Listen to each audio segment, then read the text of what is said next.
JNU में प्रधानमंत्री नरेंद्र मोदी और अमित शाह का पुतला फूंका गया। हैरान करने वाली बात यह है कि पुतला फूंकने वाले वामपंथी नहीं बल्कि कांग्रेसी छात्र संगठन के लड़के थे। हालांकि जेएनयू प्रशासन ने घटना की जांच बिठा दी है।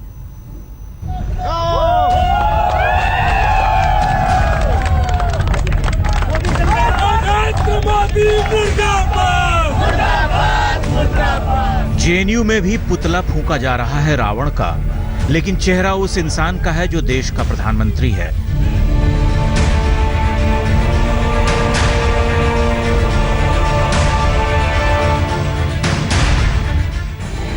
जिसे देश के लोकतंत्र में बड़ी बहुमत के साथ सत्ता चलाने का जनादेश मिला है।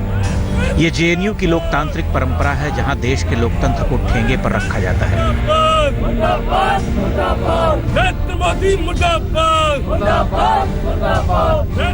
जेएनयू की इस विकट और विचित्र लोकतांत्रिक छत्र छाया में इस बार कम्युनिस्ट नहीं बल्कि कांग्रेसी छात्र संगठन विजयादशमी मनाने का स्वांग रच रहा है।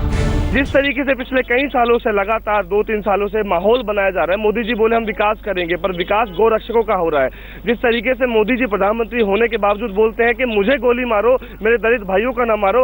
अरे क्यों, आपको क्यों गोली मारे? आप देश के प्रधानमंत्री हैं, आपको तो उनके खिलाफ एक्शन लेना चाहिए, आपकी सरकार है। लेकिन आप जिस तरह से बातें कर रहे हैं उसके खिलाफ हमारा ये था। नथुराम गोडसे जो भारत का पहला आतंकवादी था, उसका चेहरा इसके अंदर था। कांग्रेस छात्र विंग एनएसयूआई ने जेएनयू में नरेंद्र मोदी, अमित शाह और स्वामी रामदेव के साथ साथ अपनी ही यूनिवर्सिटी के वीसी का भी पुतला फूंका। तर्क भी अपने ही दिए। जेएनयू में जो कुछ हमारे छात्र हैं भाई, उनकी जो संस्कृति और संस्कार है वो हमारे समझ में बाहर है। जब पूरा देश और पूरी दुनिया आतंकवाद के खिलाफ लड़ रही है, आतंकवाद के खात्मे का संकल्प लेकर के बात कर रही है, ऐसे हालात में वो पुतले फूंक रहे हैं उन लोगों के जो लोग कि आतंकवाद से लड़ रहे हैं, आतंकवाद के खात्मे के लिए काम कर रहे हैं। जेएनयू अक्सर ऐसी तस्वीरों के लिए जाना जाता है जहां ढाबे गंगा और साबरमती के नाम पर हैं, लेकिन विचारों की डुबकी वोल्गा नदी में लगती है। पोस्टर भी गांधी और सुभाष के नहीं, चे गुवेरा और लेनिन के लगते हैं। आपको याद होगा इसी जेएनयू में कश्मीर की आज़ादी के नारे लगे थे और भारत की बर्बादी के भी नारे लगे थे।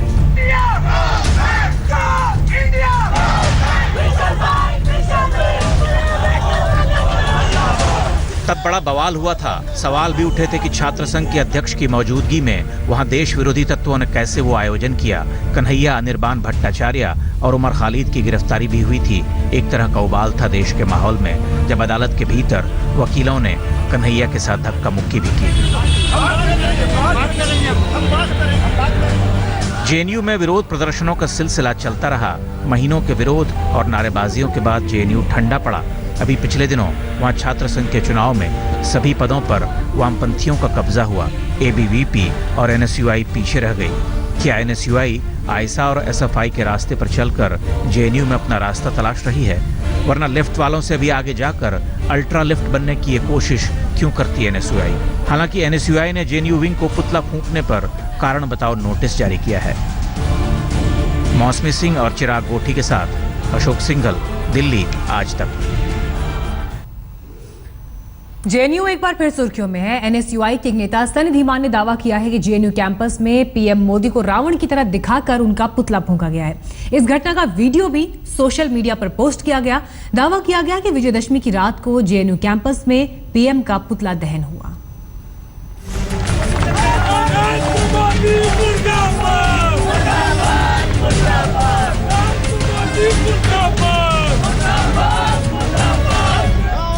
विजयादशमी पर पीएम मोदी का पुतला फूंका।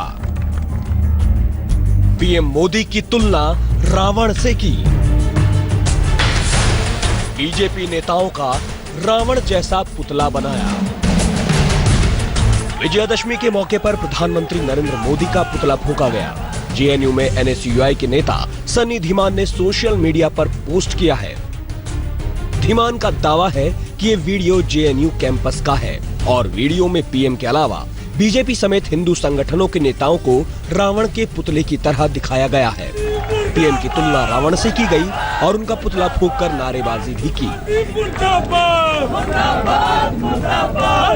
प्रधानमंत्री नरेंद्र मोदी, बीजेपी अध्यक्ष अमित शाह, साध्वी प्राची, बीजेपी सांसद योगी आदित्यनाथ, स्वामी रामदेव, नाथुराम गोडसे, बीजेपी सांसद साक्षी महाराज, आसाराम, जेएनयू के वाइस चांसलर एम जगदीश की तस्वीरों को रावण के 10 सिरों की जगह दिखाया गया। एनएसयूआई नेता सन्नी धीमान ने दावा किया कि बीजेपी और संघ के लोग देश में नफरत फैला रहे हैं। अगर ये दावा सही है कि ये वीडियो जेएनयू का है तो ये चिंता की बात है, क्योंकि जेएनयू में कुछ महीने पहले अफजल गुरु के समर्थन में नारेबाजी की गई थी। आजादी की मांग करते हुए देश के टुकड़े करने के लिए नारे लगाए गए थे। तो अब प्रधानमंत्री नरेंद्र मोदी का पुतला फूंका गया और उनकी तुलना रावण से की गई।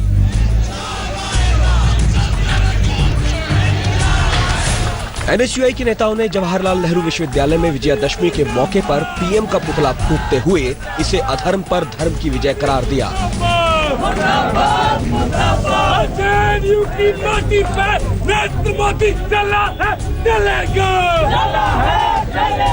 फेसबुक पर इस घटनाक्रम का वीडियो और तस्वीरें पोस्ट की गई हैं।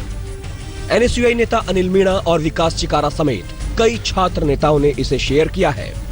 सन्नी धीमान का दावा है कि जेएनयू में पीएम समेत हिंदू संगठनों के नेताओं को रावण के पुतले के रूप में दिखाते हुए लंबा चौड़ा भाषण भी दिया गया। उस नरेंद्र मोदी को जाकर कहे जो कहता है कि मैं बाबा साहब का भगत हूँ। अगर भगत की बात करते हो तो हमें जय भीम लिखने से वाइस चांसलर साहब आपको समस्या क्या है? अगर ये घटना जेएनयू में हुई है तो मामला सचमुच गंभीर है, क्योंकि छात्रों के बीच इस तरह की नफरत की राजनीति अच्छे संकेत नहीं। जेएनयू की माटी पे नरेंद्र मोदी चला है, चलेगा।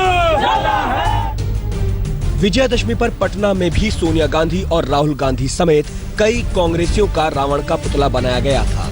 राजनेताओं को रावण की तरह दिखाने वाली राजनीति किसी भी सूरत में ठीक नहीं। दिल्ली से रोशनी ठोकने के साथ आज तक ब्यूरो। और प्रधानमंत्री मोदी का पुतला दहन की वजह से जेएनयू एक बार फिर सुर्खियों में, लेकिन ऐसा नहीं है कि विवाद सिर्फ यहीं पर खत्म हो। इससे पहले भी ऐसे कई विवाद सामने आते रहे हैं। महिषासुर दिवस से लेकर कश्मीर की आजादी के लिए लगने वाले नारों तक विवादों का यह इतिहास पुराना रहा है।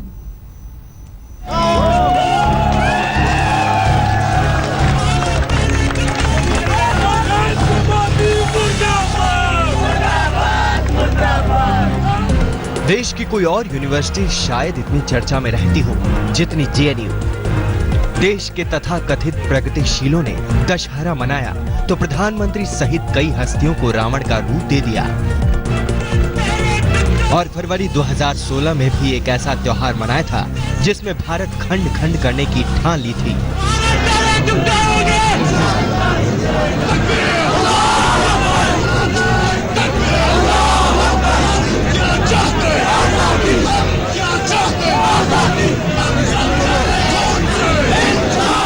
तब जेएनयू के अति बुद्धिजीवी बौद्धिक अतिरेक में संसद पर हमला कराने की साजिश में शामिल रहे आतंकी अफजल गुरु की बरसी मनाने इकट्ठा हुए थे।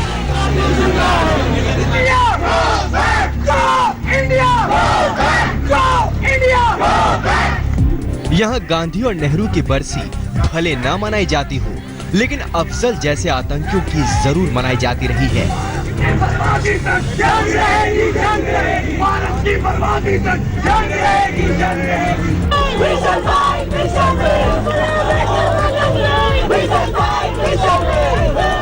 जेएनयू में देश विरोधी नारे लगाने वाला ये वीडियो जब सामने आया तो तब के छात्र संघ अध्यक्ष कन्हैया कुमार सहित 2 और छात्रों को गिरफ्तार कर लिया गया था। जेल काट कर लौटे कन्हैया ने तब भी प्रधानमंत्री पर कटाक्ष किए थे। मोदी जी भी आजकल सत्यमेव जयते बोल रहे हैं। सत्य की जय होगी, क्योंकि ये सफेद रंग हमारे पास है। किस देश के अंदर महंगाई कम नहीं हुई, खाता तो खुलवाया गया जन धन योजना में, लेकिन 15 लाख रुपया नहीं आया। तो हो क्या रहा है देश में? जेएनयू का विवादों से पुराना नाता है। इस कैंपस में ऐसे ऐसे जलसे और त्योहार मनाए जाते रहे जो कहीं और नहीं होते। अभिव्यक्ति की आजादी की हुंकार भरने वाले यहाँ के ही प्रगतिशील छात्रों ने दूसरों की आवाज दबाने की भी कई बार कोशिश की। 28 दिसंबर 2015 को जेएनयू छात्रों ने बाबा रामदेव को कैंपस में भाषण नहीं देने दिया था। तर्क था कि रामदेव को बुलाकर जेएनयू पर दक्षिणपंथी विचारों का हमला कराया जा रहा है। 3 नवंबर 2015 को जेएनयू के पूर्व छात्र ने पांचजन्य में लेख लिखकर जेएनयू को विवादों के बीच ला खड़ा किया था। पूर्व छात्र के मुताबिक 2010 में जेएनयू के भीतर 75 सीआरपीएफ जवानों की शहादत का जश्न मनाया गया था। ये जवान एक नक्सली हमले में शहीद हुए थे। 26 जनवरी 2015 को जेएनयू इंटरनेशनल फूड फेस्टिवल में कश्मीरियों को बतौर अलग देश अपना फूड स्टॉल लगाने की इजाजत मिलने के बाद भी यहाँ विवाद हुआ था, जबकि सितंबर 2012 में यहाँ बीफ और पोर्क फेस्टिवल लगाने पर विवाद हो चुका है। ब्रेक से पहले हमने आपको दिखाया किस तरह से प्रधानमंत्री मोदी का पुतला जलाए जाने को लेकर जेएनयू जबरदस्त विवाद में है, लेकिन जेएनयू के विवाद पर आज तक संवाददाता मौसमी सिंह ने कैंपस में हर तबके के छात्रों से बातचीत की। देखिए चौपाल से जुड़ी ये खास रिपोर्ट।